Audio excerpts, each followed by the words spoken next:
নমস্কাৰ চুমকি ব্লগত আপোনালোকক সকলোকে স্বাগত জনাইছো। তো মই আজি আৰু এটা ৰেচিপি লৈ আহিছো। ইলিশ মাছ বনাম বেগেনা দি। ইপিনে মই বেগেনা আৰু কেঁচা জলকীয়া কাটি লৈছো আৰু এই লেজ বিলাক দি মই কেনে ভৰ্তা বনাম এটা। আৰু ইপিনে মই মছলা কেনে লৈছো আদা আৰু গোটা জিৰা। তো মই এতিয়া ইলিশ মাছখিনি আপোনাৰ হলদি আৰু নিমখ মাখি কেনে ফ্ৰাই কৰিম, একদম হালকা ফ্ৰাই কৰিম মাছখিনি, বেছি নাভাজো।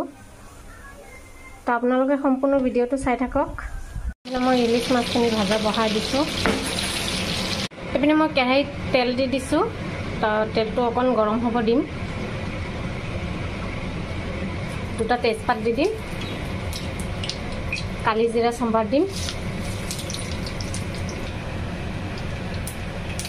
কেঁচা জলকীয়াখিনি তেলত দি দিম,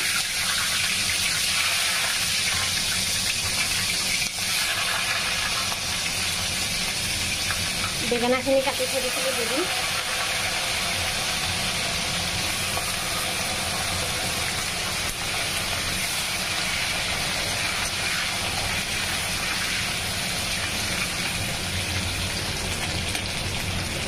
অকণমান বেগেনাখিনি ফ্ৰাই হ'ব দিম। মছলাখিনি কৰি থৈ দিছিলোঁ এয়া দি দিম।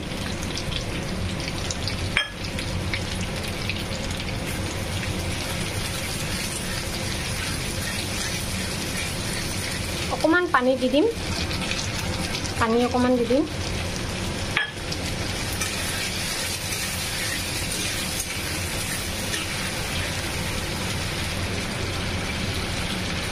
হালধি,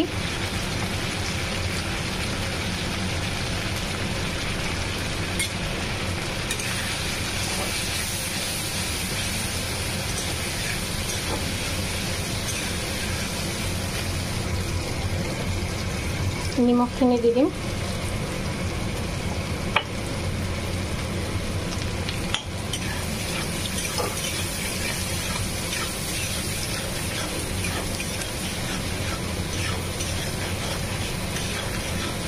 মছলাৰ লগত অকণমান বেগেনাখিনি ধুনীয়াকৈ ফ্ৰাই হ'ব দিম। মছলাৰ লগত বেগেনাখিনি ধুনীয়াকৈ ফ্ৰাই হৈ গৈছে, দি দিম পানী। পানী দি দিছোঁ, মাছখিনি দি দিম এতিয়া মই।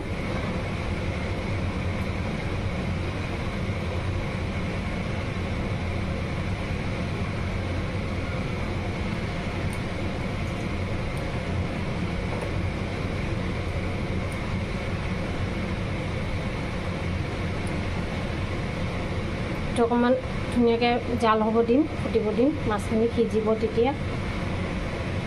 এয়া মোৰ ইলিশ মাছ হৈ গ'ল বেগেনা দি। তো আপোনালোকৰ ভিডিওটো কেনেকুৱা লাগিলে কমেণ্ট কৰি জনাব। ভাল লাগিলে এটা লাইক শ্বেয়াৰ কৰি দিব আৰু প্লিজ আপোনালোকে মোক অকণ ছাপোৰ্ট কৰক।